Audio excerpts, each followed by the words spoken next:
우리 하나님 말씀 골로새서 2장 20절부터 23절 찾아서 같이 보시도록 합니다. Book of Colossians, chapter 2, verses 20 through 23.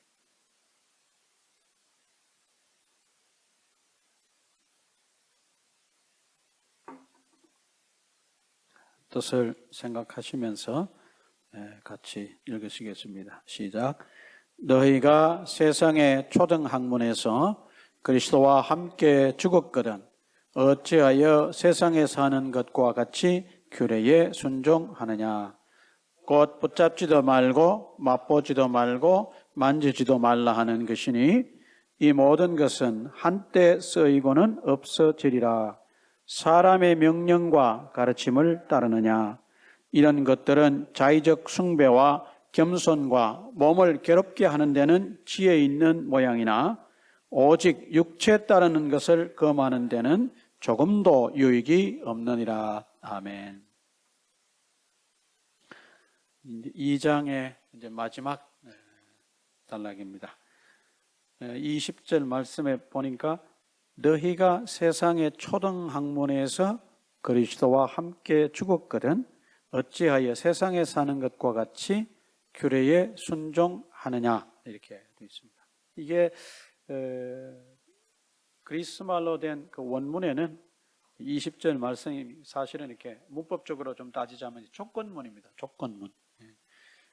네가 세상의 초등학문에서 그리스도와 함께 죽었다면 이런 뜻이거든요. 죽었다면 어찌하여 이렇게 이제 나가는 말인데 이것을 이제 영어 성경 번역에서는 이제 뭐 여러 가지 것들을 고려해서 그 조건에서 since 이유와 결과를 나타내는 문장으로 그렇게 해석을 했습니다.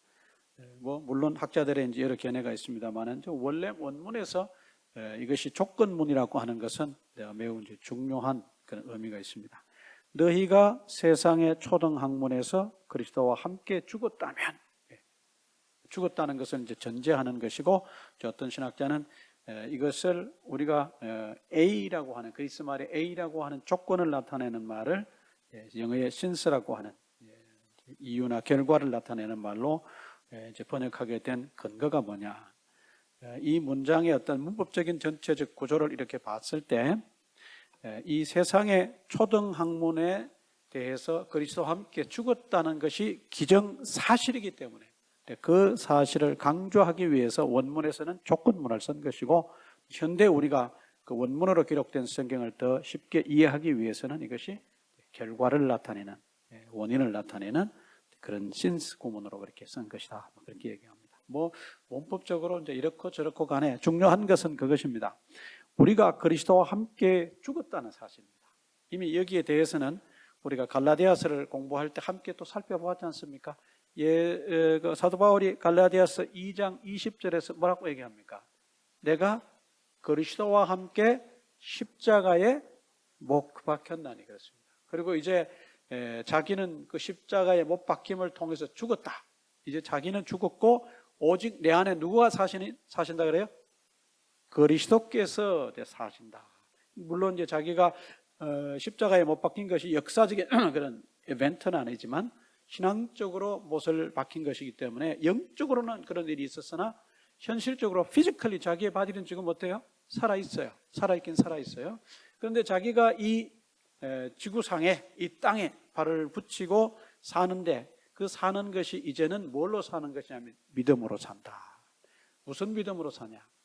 자기 그 사도 바울 자신을 위해서 십자가에서 자기 몸을 버리신 예수 그리스도를 믿는 믿음으로 산다. 그래서 그의 삶이 바뀌어졌다. 그 얘기를 함께 살펴보았습니다. 그때 내가 그리스도와 함께 십자가에 못 박혔느니라고 하는 말은 그것이 과거로 어떤 사실로 끝나는 것이 아니라 과거의 사실이면서 동시에 지금까지도 그것이 내게 유효한 것을 나타내기 위해서 그 원문에서는 그것을 완료 형태로 그렇게 썼다 그랬습니다. 우리가 우리나라 말에는 완료형이라고 하는 말이 없습니다. 우리나라 말은 좀 시제가 어떻게 보면 좀 약한 언어 중에 하나입니다. 그냥 우리는 어떤 과거적 사실을 과거나 그렇게 어떤 뭐 특별한 어떤 형태로 표현하는 법이 없습니다. 그러나 영어만 해도 어떤 시점에, 과거적 시점에 일어났던 사건을 표현하는 다양한 방법들이 있지 않습니까? 그 중에 하나가 이제 완료라고 하는 우리 문법적인 장치인데, 사도 바울은 그것을 사용해서 내가 예수님과 십자가에 못 박히는 그 사건을 믿음으로 받아들인 그 모든 것의 결과는 지금도 내게 여전히 유효하므로 지금도 내가 십자가에 못 박힌 삶을 사는 것과 마찬가지다, 그렇게 고백한 거거든요. 그러니까 거기서 사도 바울이 강조하려고 하는 것은 그리스도와 함께 십자가에 못이 박혀서 자기가 죽었다는 사실을 강조하는 거예요. 그리고 그 이후에 일어나는 일, 자기는 죽고 그리스도는 살고 내가 피지컬리 이 땅에 발을 붙이고 사는 것이지만 이전에 내가 살았던 그런 삶이 아니라 예수 그리스도를 믿는 믿음으로 사는 삶으로 바뀌었다, 그걸 얘기하거든요. 오늘 여기에서도 똑같은 얘기입니다. 이 골로새서도 누가 기록한 거예요? 사도 바울이 기록한 것입니다. 여기에 보시면 그리스도와 함께 죽었다 그랬습니다. 이 죽는다고 하는 것은 우리 인간에게 있어서 아주 중요한 그런 의미를 갖는 것입니다. 남녀가 만나서 결혼을 해서 부부가 되는 그런 이제 삶을 쭉 살아가는데, 그 중에 한 사람이 죽게 되면 그 결혼의 관계가 어떻게 되는 거예요? 계속적으로 유지가 되는 거예요? 어떻게 되는 거예요? 뭐 디테일한 어떤 요소들은 있긴 있지만 사실 우리가 그냥 일상적으로 볼 때는 죽음을 통해서 뭐가 되는 거예요? 부부의 관계가 거의 종료된다고 봅니다. 종료된다고. 사도 바울도 이런 원리를 통해서 로마서에서 또 이런 얘기를 하고 있지 않습니까? 또 다른 곳에서도 결혼에 대해서 얘기하면서 이제 그런 이야기들을 설명을 하고 있습니다. 그러니까 이와 마찬가지로 죽는다고 하는 것은 기존의 어떤 관계가 거기서 끝나는 것을 의미합니다. 기존의 관계가 끝이 나는 걸 말합니다. 그러니까 여기서 그것을 빗대어서 뭐라고 얘기했냐면, 세상의 초등학문과 너희가 예수님을 믿기 전에는 아주 진한 관계를 가지고 있었다는 거예요. 아주 밀접하고 긴밀하고 뭐 영어로 말하면 intimacy가 있었다는 거예요. intimate relationship을 가질 수 있었다는 거예요.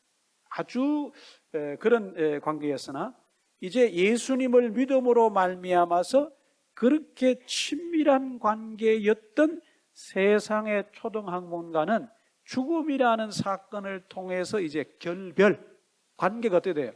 끊어졌다는 거예요. 관계가 끊어지고 이제는 너희가 세상의 초등학문과는 무관한 사람이 됐다, 그 얘기예요. 이해가 좀 가십니까? 그러면 이 세상의 초등학문은 뭐냐? 우리가 이미 이 세상의 초등학문에 대해서 나왔기 때문에 이제 같이 한번 살펴보았습니다만은, 여기서 사도 바울이 세상의 초등학문이라고 하는 것은 어떤 신학자는 그렇게 설명을 했습니다. 예수 그리스도를 통해서 하나님이 이루실 이 모든 일에 대해서 싸우는 세상의 어떤 영적인 모든 활동을 말하는 것이다, 그렇게 얘기합니다.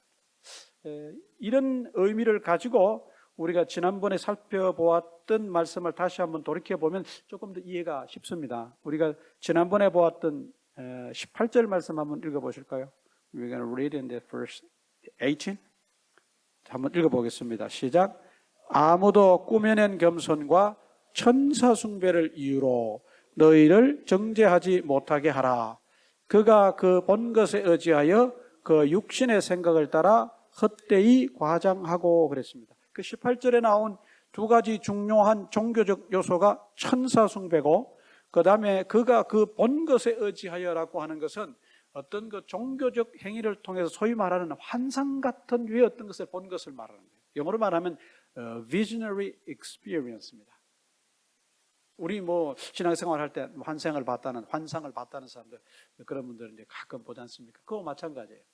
그러니까 이 예수 믿는 믿음을 가지고 있지 않는 일련의 어떤 사람들, 그러니까 골로새서에서 이 사람들이 누구다라고 이렇게 사도 바울이 규정은 하고 있지 않지만, 우리가 신학자들의 연구에 의해서 볼 때 false teachers, 가짜 교사, 거짓 교사들, 골로새 교회 안에 들어와서 어떤 그 성경적인 어떤 요소들을 가지고 교묘하게 그것을 distort, 왜곡하고 자기들 나름대로 modify, 이렇게 변조하고 해서 그것이 마치 정확한 복음인 양 골로새 교회 성도들을 이렇게 유혹하는 일련의 그런 무리들, 그걸 우리가 false teacher, 거짓 교사들이라고 얘기합니다. 그들이 자기들의 어떤 요소들을 골로새 교회 성도들에게 계속 강조하고 얘기하는데 그 중에 하나가 천사 숭배고 또 하나는 뭐냐면 자기들 나름대로 그렇게 신앙생활을 하고 이렇게 뭐 하는 동안에 뭔가 이제 본 게 있어요. 환상 같은 거 본 게 있어요. 이런 것들을 자기들이 종합적으로 해서 쉽게 말하면 이런 것들의 행위가 그들 나름대로의 종교적인 행위예요. 신앙 행위예요. 이런 것을 가지고 골로새 교회 성도들은 이제 어렵게 하고 있는 상황입니다. 바로 그것을 염두에 두고 사도 바울이 20절에서 그렇게 얘기하는 겁니다. 그들이 말하는 소위 거짓 교사들이 주장하고 거짓 교사들이 종교적 체험이라고 얘기하고 자기들 나름대로 이것은 구약 성경에 천사가 나왔지 않느냐, 하나님의 대리자로 천사가 등장하고 그렇게 하는데 그 천사를 숭배하는 것은 하나님의 대리자를 숭배한다는 측면에서 하나님을 숭배하는 것과 매우 유사하게 나타나서 사람들로 하여금 하나님 숭배가 아닌, 하나님을 월십하는 것이 아닌 천사 숭배도 받아들이게끔 만드는 교묘한 술수. 일련의 이런 모든 것들, 이런 것들을 사도 바울은 초등학문, 세상의 초등학문이라고 하는 말로 그렇게 규정을 했습니다. 그러니까 이 거짓 교사들이 자기들 나름대로의 어떤 종교적 행위를 가지고 이제 복음을 통해서 예수님을 받아들이고 신앙생활을 정상적으로 하고 있는 골로새 교회 성도들을 어렵게 하는 일련의 모든 행위들, 그것을 사도 바울이 세상의 초등학문이다 이렇게 얘기했습니다. 이것이 오늘날 우리 입장에서 볼 때는 잘 이해가 가지 않는 그런 부분입니다. 그러나 그리스 로마 사회의 문화 속에서 바라볼 때 이것은 굉장히 쉽게 이해가 갈 수 있어요. 골로새라고 하는 지역은 잘 아시는 대로 지금의 터키 지역입니다. 그 지역은 그 당시에 로마에 지배하여 있었고 그 로마 황제가 자기를 살아있는 신이라고 숭배를 강요하는 것 이외에도 로마 문화의 그리스 문화의 영향으로 이 골로새 지역에 사는 사람들은 많은 어떤 종교적인 그런 접촉점도 있을 수 있고 종교적인 행위에 빠져 있었던 사람들도 얼마든지 있었습니다. 그러니까 그때 이제 복음을 통해 예수님을 믿음으로 그것이 분기점이 되고 그 이전과 그 이후로 나눠지지 않습니까? 예수님을 믿었던 그 시점 이후와 예수님을 믿었던 시점 이전의 모든 행위들, 그 예수님 믿기 전의 모든 종교적 행위들, 그것이 바로 사도 바울이 규정하는 세상의 초등학문을 그들이 받아들이고 그들이 실천하는 행위다, 그렇게 보는 겁니다. 이런 모든 것들로부터 너희가 관계가 이제는 딱 끊어졌다는 거예요. 뭐를 통해 끊어졌느냐? 사람과 사람이 죽음을 통해서 관계가 정리되는 것처럼, 끊어지는 것처럼 너희가 예수 그리스도와 함께 십자가에서 못이 박혀 죽은 그 영적인 죽음의 사건을 통해서 너희가 그 모든 것들로부터 이제는 뭐예요? free 됐다, 자유로워졌다. 근데 문제는 그 골로새 교회 성도들이 이런 믿음의 절차를 통해서 그런 신앙생활을 하고 있는데도 불구하고 문제는 뭐냐? 그들의 신앙생활의 어떤 면을 가만히 보니까 세상에 사는 것과 같은 여전히 옛날의 초등학문을 따르는 듯한 그런 모습들이 그들의 삶에 나타나더라는 거예요. 그리고 거짓 교사들이 천사 숭배라든지 어떤 자기들 나름대로의 종교 생활을 그들에게 챌린지하고 강요했을 때 비슷하게 그들이 정한 규례들을 따라가는 모습이 그들 속에 있다는 거예요. 그러니까 쉽게 정리하면 그런 겁니다. 예수 믿는 사람인데, 예수 믿는다고 고백했는데 옛날 예수 믿기 이전의 삶의 모습을 자꾸 따라가려 한다는 거예요. 그것이 사도 바울이 중요한 특정적인 부분은 종교생활입니다. 신앙생활입니다. 특정지일 때. 예수 믿는다 그러면서 옛날에 섬겼던 어떤 그 우상숭배라든지 예를 들면 아니면 다른 어떤 신을 섬기는 그런 모습들이 그들 속에 여전히 나타나고 골로새 교회 성도 안에 들어와 있는 거짓 교사들이 주장하는 어떤 잘못된 규정들과 규례들을, 종교적인 규례들을 자꾸 따라가는 모습이 그들 속에 있다는 거예요. 이런 모습은 그 당시 골로새 교회 성도들에게만 있었던 것이 아닙니다.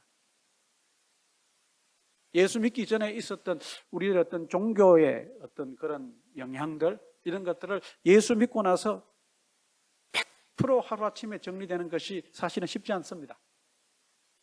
더 디테일하게 말씀드리면 예수 믿기 이전에 살았던 우리의 삶의 모습이 예수 믿고 나서 그 이후에 완전히 100% 정리된다는 것은 매우 어려운 일입니다. 원래 원칙은 그렇게 돼야 돼요. 그렇지만 예수 믿기 이전에 우리의 어떤 삶의 모습들이 예수 믿고 난 이후에도 여전히 우리 삶 속에 나타날 수가 있고, 어떤 사람들은 심지어 그것이 완전히 정리가 안 되고 끊어지지 않아서 자꾸 거리로 돌아가려고 하는 그런 모습들이 얼마든지 있을 수 있다는 거예요.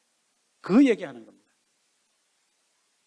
우리 남자분들 같은 경우에는 이제 뭐 흡연을 하거나 하는 분들, 그게 흡연이 건강에 좋지 않다는 것을 너무 잘 알지 않습니까? 그래서 큰 마음 먹고 금연합니다. 또 그와 더불어서 하는 게 금주, 금연 금주합니다. 그런데 철석같이 자기가 이제 앞으로 더 이상 내가 담배를 피지 않겠다, 건강을 위해서 피지 않겠다, 주변 사람들의 건강을 위해서도 피지 않겠다 결심을 하지만, 살다 보면 인생이 그렇게 넉넉하지 않지 않습니까? 어떨 때는 그냥 막 우라가 치미는 일도 있고, 또 그냥 속상한 일이 있어서 그 순간에 딱 떠오르는 게 뭐예요? 그게 뭐예요? 그 대부분의 경우에 거의 보편적입니다만은 술 아니면 담배, 술 아니면 담배. 그래서 다시 그냥 고민 끝에 어떻게 한다고요?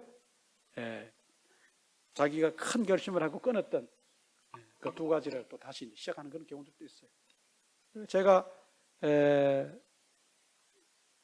일하는데도 아주 이 흡연을 즐기는 분들이 몇 분 있어요. 이 무더위에도 나가서 잠시 틈만 있으면 또 이렇게 불을 자꾸 이렇게 지구 온도를 올리는 그런 분들이 있는데, 또 그런 분들 중에 또 어떤 분들은 끊었다고 자기가 2달 됐습니다. 아유, 큰 결심하셨습니다. 전 옆에서 아주 막 격려를 합니다. 잘하신 일입니다.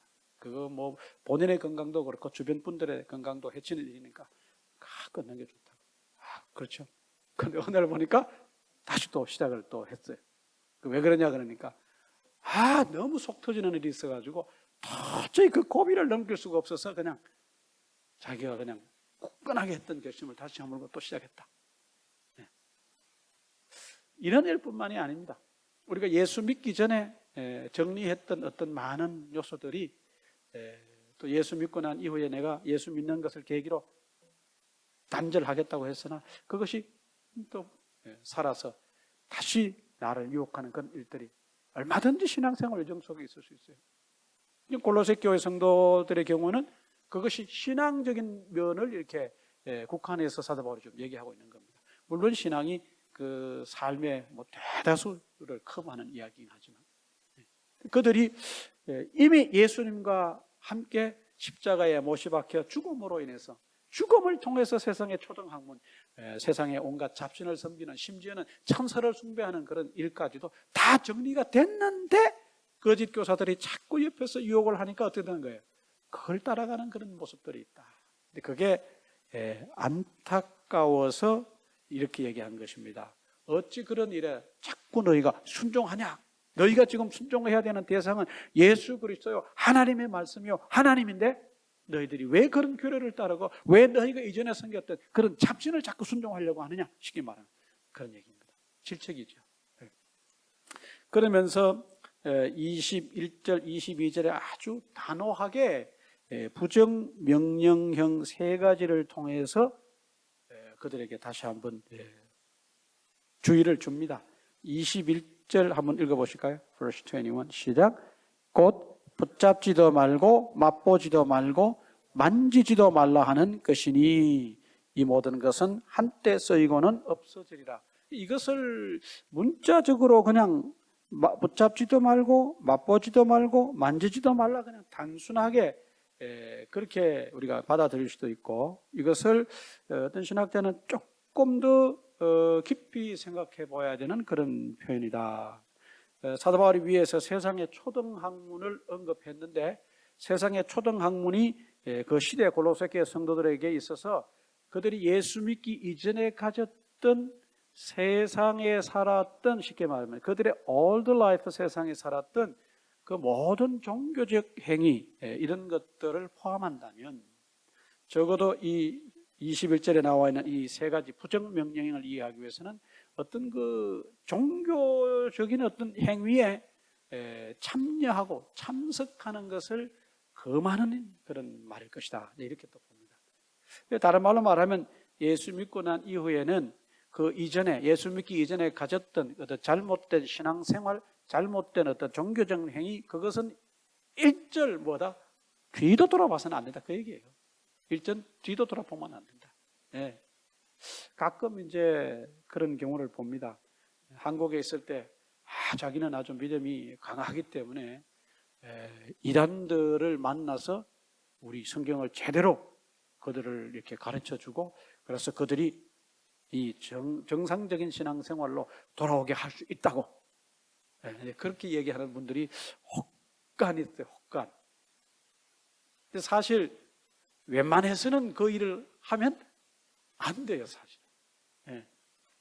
그들이 우리와는 다른 어떤 종교적 심성을 가지고 그 길로 나아가기 때문에 웬만큼 우리가 훈련되고 웬만큼 성숙한 믿음이 아니면 그들을 돌이키기가 매우 어렵습니다. 오히려 그들을 돌이키려고 하다 또 우리가 어떻게 돼요? 그들에게 넘어가는 수도 있어요. 그들에게 넘어가는 수도 있어요. 그래서 아예 신앙 경험이 많고 연륜이 깊은 목회자들이나 성도님들이 그런 얘기를 합니다. 절대 아예 그 사람들하고 의견을 나누고 그 사람들과 아교를 해서 그 사람들을 설득하려고 하는 시도를 안 하는 게 좋다. 오히려 그들을 긍휼히 여기고 주님 안에서 저들도 하나님 앞에 불쌍한 영혼이라고 하는 것을 생각을 하고 그들을 위해서 기도하는 것이, 그것이 우리의 바른 도리다. 오히려 그렇게 말들을 합니다. 참 일리가 있다고 생각이 됩니다. 지금 사도 바울이 21절에서 얘기하는 것은 어떻게 우리가 좀 현대적인 의미로 본다면 사실 그런 거예요. 그 잘못된 신앙생활 이전에, 예수 믿기 이전에 그 어떤 것에 너희가 인발부됐던 그런 것들로부터는 한치도 타협하거나 양보하면 안 된다. 완전히 끊어라. 완전히 끊어라. 그렇게 해서 그것이 자꾸 생각이 난다면 너희가 이것을 떠올려야 된다. 뭐냐? 내가 예수 그리스도와 함께 죽은 사람이다 라고 하는 걸 떠올려야 된다. 예수님과 내가 십자가에 못 박히는 그 신앙적 경험을 통해서 그 모든 것들이 정리된 사람이라는 것을 자꾸 떠올리고, 너는 그런 사람이다. 너는 예수 그리스도와 함께 죽은 사람이다. 이걸 떠올려라. 그래서 그것으로부터 이길 수 있어야 된다. 그러면서 그 거짓 교사들이 말하는 이 모든 규례들, 그 22절에 이 모든 것은이라고 했는데 all these things입니다. 그것은 그 위에서 말하는 20절에 말하는 규례를 말하는 것입니다. All regulations, rules. 거짓 교사들이 이렇게 신앙생활을 잘하기 위해서는 이런 항목도 너희가 준수해야 되고 이런 것도 있고 이런 것도 있는데 너희들이 그것을 지켜야 된다. 그렇게 말하는 일련의 모든 어떤 그들이 정한 종교적인 규례, the human 뭐랄까요, made regulations. 우리 성경에서 말하는 human tradition, human teachings. 그들이 거짓 교사들이 주장하는 일련의 이런 모든 것들은 얼핏 보면은 그럴듯해 보인다는 거예요. 정말 그럴 것 같은 느낌이 든다는 거예요. 그래 보인다는 거예요. 그러나 이런 것들은 일시적인 것이지 영원한 것이 못 된다는 거예요. 그러면서 사도 바울이 여기서 말하는 것은 뭐냐면 이 모든 것은 한때 쓰이고는 없어진다라고 하는데, 없어지다라고 하는 이 단어는, 아포토라라고 하는 그리스 단어는 사도 바울이 이 단어를 썼을 때는 늘 뭐를 염두에 두냐면 일시적이고 현재적이고 순간적인 것과 영원한 것을 비교하는, 대조하는, 컨트라스트하는 것을 늘 염두에 두고 그런 배경에서 사용하는 단어예요. 그래서 사도 바울이 로마서 같은 데서 사용하는 또 이 단어이기도 합니다. 사도 바울이 이 단어를 썼다 그러면 여러분들이 만약에 그리스어를 줄줄줄 읽고 막 이렇게 해석을 하고 한다면은 이 단어가 탁 나왔으면 뭐예요? 사도 바울이 지금 현재적인 것, temporary things, transitory things, 그 다음에 permanent한 것. 예수 그리스도는 영원하신 분, 하나님의 말씀은 영원하시고 하나님은 영원하시고, 이런 permanent한 것과 아주 현재적이고 순간적인 것을 비교하려고 할 때, 그리고 그것을 말하려고 할 때 사용하는 단어다. 현재적인 것은 순식간에 없어진다는 거예요. 일시적인 것은 순식간에 없어진다는 거예요. 지나가는 것은 완전간 지나가 버린다는 거예요. 그들이 지금 아무리 핏대를 올리고 목청을 돋구어서 설명하는 그들 나름대로의 어떤 종교적 레귤레이션, 룰일지는 모르나 그것이 하나님의 말씀의 영원한 관점에서 바라볼 때는 뭐예요? 한순간에 없어지는 것이다. 너희들 뭐를 선택할래? 영원한 것을 선택할래? 아니면 잠시 있다가 없어지는 반짝하는 그것을 따라갈래? 신앙적 결단을 촉구하는 얘기예요. 그거는 잠시 있다가 없어지는 거예요. 그리고 이 잠시 있다가 없어지는 것, 그래도 냉정하게 본다면 뭔가 조금은 좀 좋은 듯해 보이는데 그게 23절입니다. 이런 것들은 자의적 숭배와 겸손과 몸을 괴롭게 하는 데는 지혜 있는 모양이라 그랬습니다. 이것이 아주 부정적인데 그것이 이제 부정적인 관점에서 볼 때 부정적 좋은 점이에요. 좀 어려운 말입니다만 이것이 거짓 교사들이 말하는 것처럼 그런 일련의 종교적인 형식적인 종교적이고 아주 예수님 안 계시는 진정으로 하나님을 섬기지 않는 일련의 그런 행위, 그것을 따르는 데는 그게 어떻게 볼 때는 잘 조직화되어 있는 아주 그럴듯한 말이라는 거예요. 그렇지만 더 깊이 들어가서 자세히 살펴보면 오직 육체 따르는 것을 금하는 데는 조금도 유익이 없다. 여기서 육체를 따른다는 것은 뭐냐면 사도 바울이 영혼과 육체라고 하는 두 단어를 비교해서 대조해서 잘 사용을 하는데 영혼이라고 하는 것은 영원한 것을 말하는 것이고 하나님을 따르는 입장에 서는 것을 사도 바울은 종종 의미합니다. 그러나 반대로 육체라고 하는 것은 말 그대로 플래시인데 우리 안에 들어있는 어떤 욕심들, 부정적인 것들, 시기, 질투, 오만, 교만, 별 오만 것들, 좋지 않은 것들, 육체적 소욕 이런 것들을 표현할 때 한 단어로 사도 바울이 육체란 말을 그렇게 썼었어요. 육체. 물론 그것이 어떤 문장에서는 육체가 우리의 바디를 의미할 때도 있습니다. 그럴 때는 그런 의미를 갖지 않습니다. 그러나 대다수의 경우 육체가 부정적인 네거티브 커노테이션을 가질 때는 육체적 욕심을 따르는 것입니다. 육체적인 어떤 것을 추종하고 따라가는 것입니다. 그런 것을 따르는 데 있어서 그것을 금하는 일에는 사실은 아무짝에도 쓸모없다. 즉 다른 말로 말하면 그런 겁니다. 우리가 진정으로 예수 그리스도를 따르는 일에 이것이 하나도 도움이 되지 않는다.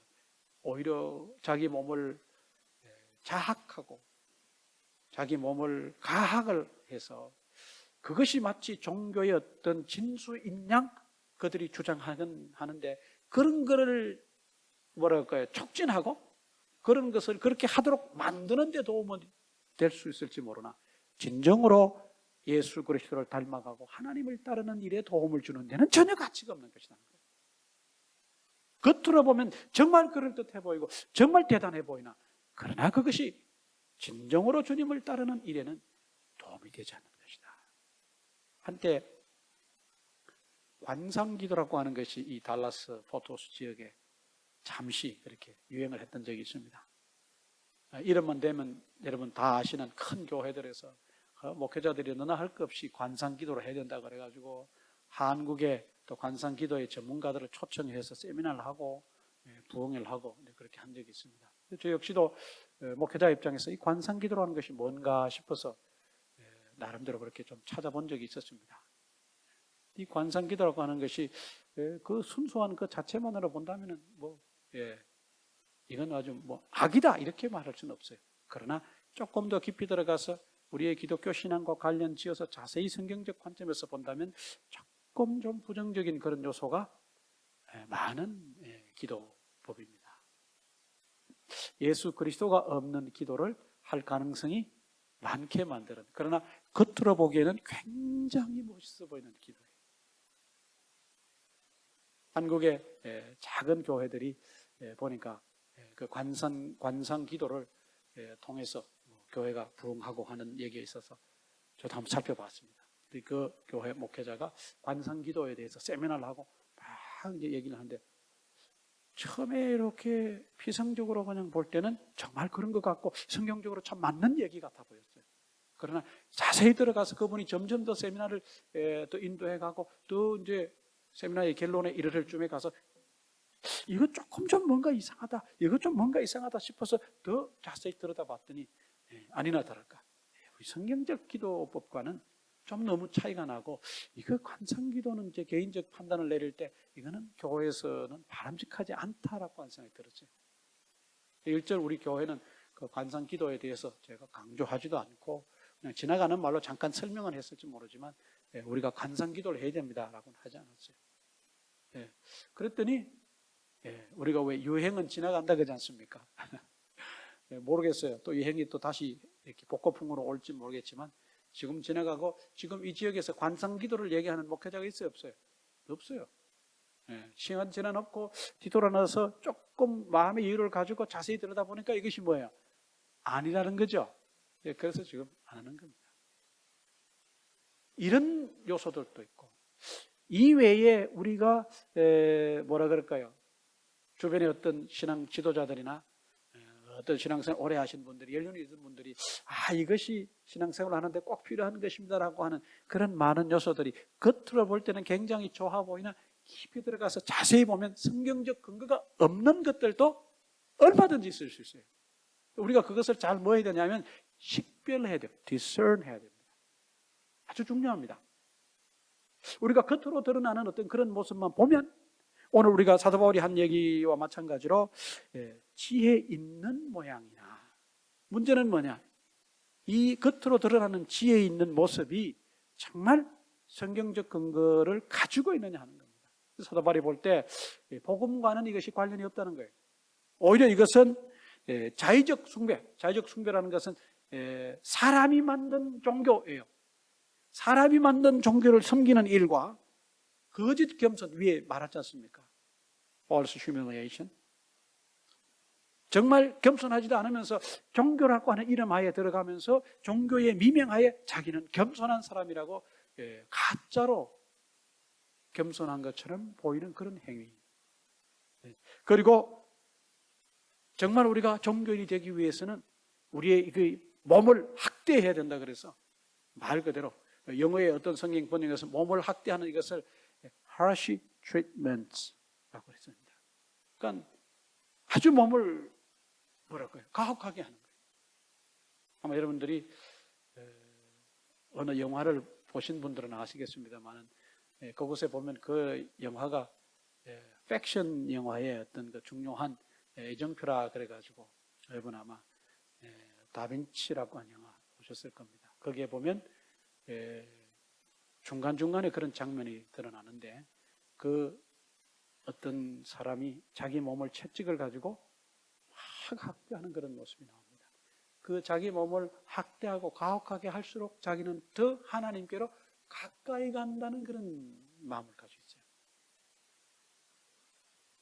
아주 잘못된 것이죠. 또 오래전에 다큐멘터리에서 봤습니다만은 필리핀의 부활절 축제가 되고 십자가 부활절 그 어간에 되면 어떤 종교 행사가 열리냐면 실제로 십자가를 지는 그런 행사가 열립니다.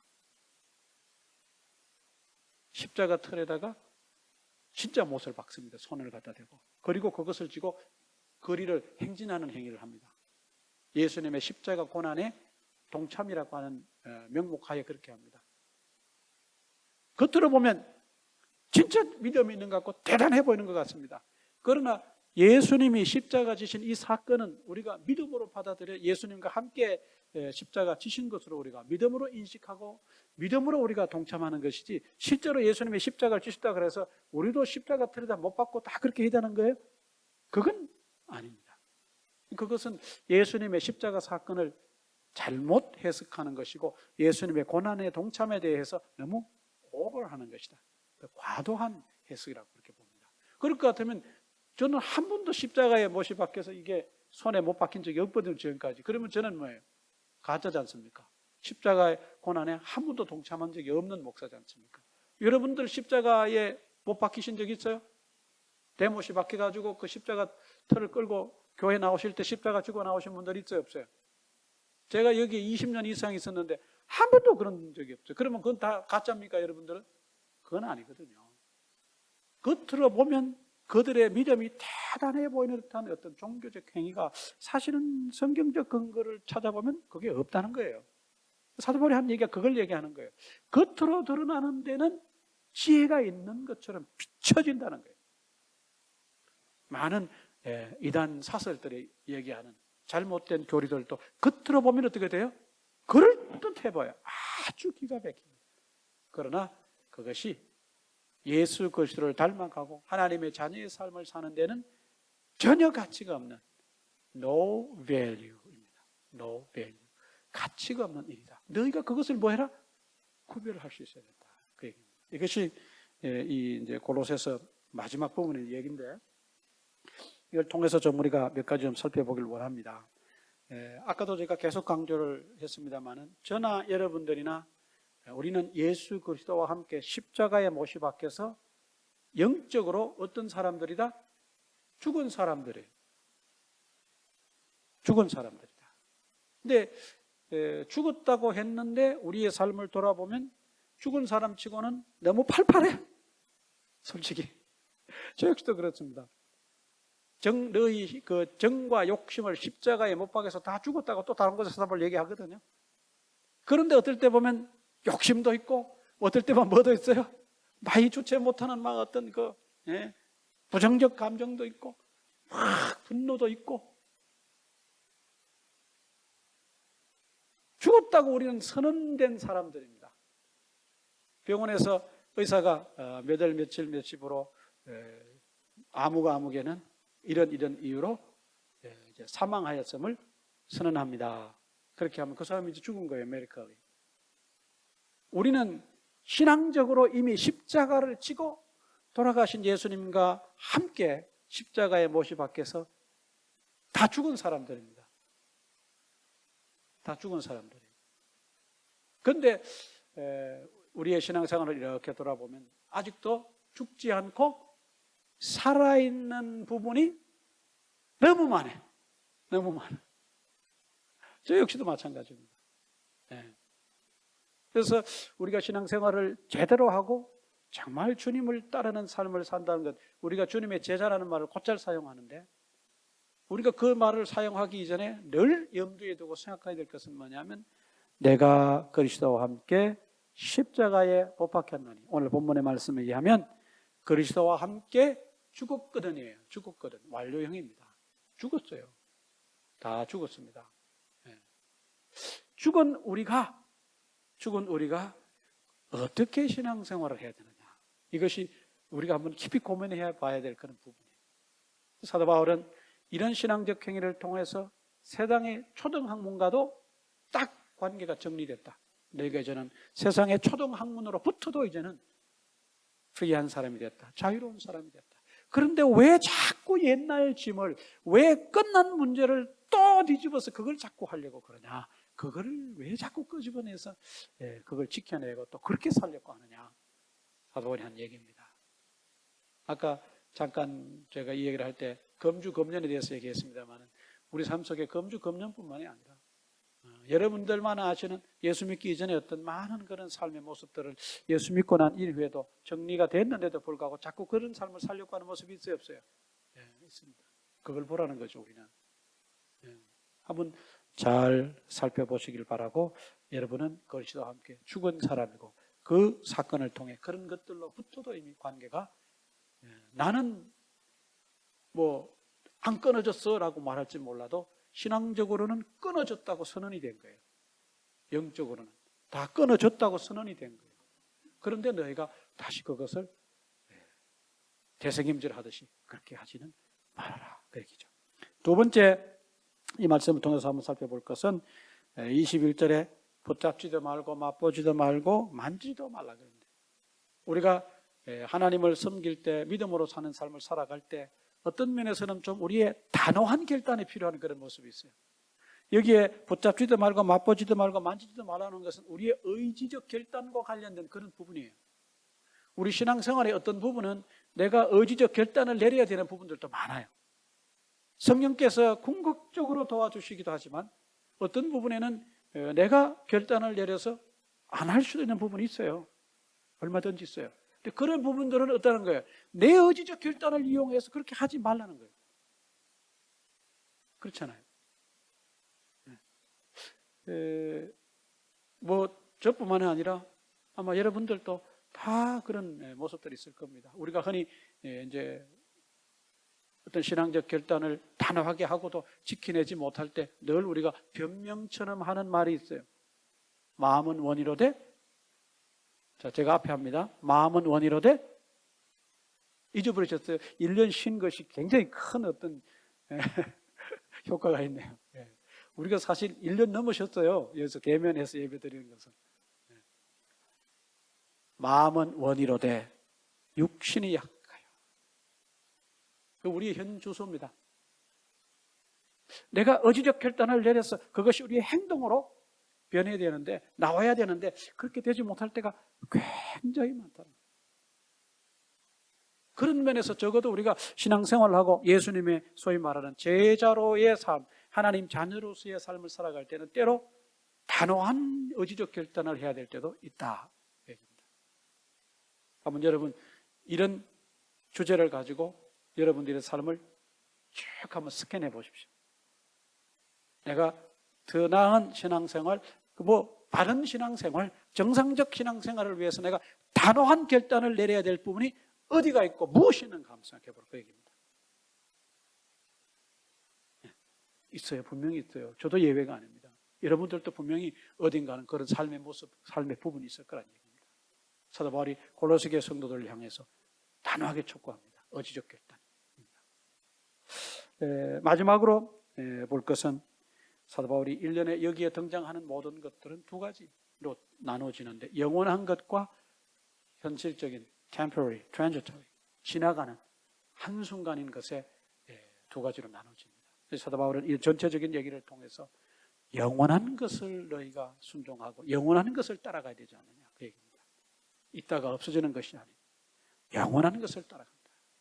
이런 관점을 가지고 우리의 삶을 바라보면 내가 정말 신앙적으로 신앙생활을 잘하고 있는 없는 걸 금방 판단할 수 있는데, 내가 지금 살아가는 삶이 현실적인 것이고 순간적인 것에 집착하고 있느냐, 아니면 그것을 넘어서서 영원한 것에 내가 초점을 맞추고 살아가느냐, 그 두 가지만 가지고 봐도 내 신앙생활을 금방 진단할 수 있어요.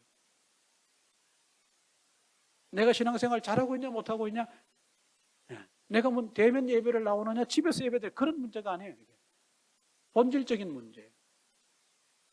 내가 쉽게 말하면 있다가 없어지는 것에 초점을 맞추고 사느냐, 아니면 영원한 것에 초점을 맞추고 사느냐, 그것만 보십시오. 뭘 내가 순종하려고 하느냐, 내가 어떤 면에 더 많은 것을 투자하고 시간을 투자하고 물질을 투자하고 내 마음을 쏟느냐, 그것만 보시면 딱 결단 나요. 내가 신앙생활 제대로 하고 있고 정상적으로 하고 있는 것은 내가 영원한 것을 따라가는 것이고 영원한 것에 초점을 맞추고 사는 거예요. 사도 바울은 오늘 이 짧은 몇 절의 말씀을 통해서 이런 것들을 우리에게 말씀하고 있고 도전하고 있습니다. 골로새 교회 성도들을 향한 도전이었지만 오늘 이 말씀을 읽는 모든 사람들에게 해당되는 그런 도전이기도 합니다. 이번 한 주간 이 말씀을 통해서 방금 제가 말씀드린 세 가지 여러분들이 잘 한번 다시 깊이 생각하시고 이 관점에서 여러분들의 삶을 한번 더 깊이 들여다보시길 바랍니다. 기도하겠습니다. 하나님 아버지, 오늘 또 귀한 말씀을 통해서 세 가지 또 함께 살펴보고 이것을 통해서 우리의 삶을 다시 한번 성찰해 봅니다. 과연 나는 이 말씀의 거울에 비추어 봤을 때 어떤 부분이 또 회복되어야 되고 고침을 받아야 되는가 잘 돌아보게 해주시기를 원합니다. 오늘 특히 정말 사도 바울이 의지적 결단을 촉구하는 말씀을 통해서 골로새 교회 성도들을 참 챌린지하고 도전하는데, 오늘 이 말씀을 통해서 내 삶에 하나님을 따라 사는 영원한 것을 순종하는, 정말 나가 예수 그리스도와 함께 죽었다는 그 신앙적 고백을 따라 사는 삶에 있어서 내가 정말 내려야 될 의지적 결단, 단호한 결단은 또 어떤 것이 있는가, 어떤 결단을 내가 내려야 되는가 오늘 말씀을 통해서 잘 살펴볼 수 있도록 도와주시기를 원합니다. 예수님의 이름으로 기도합니다. 아멘.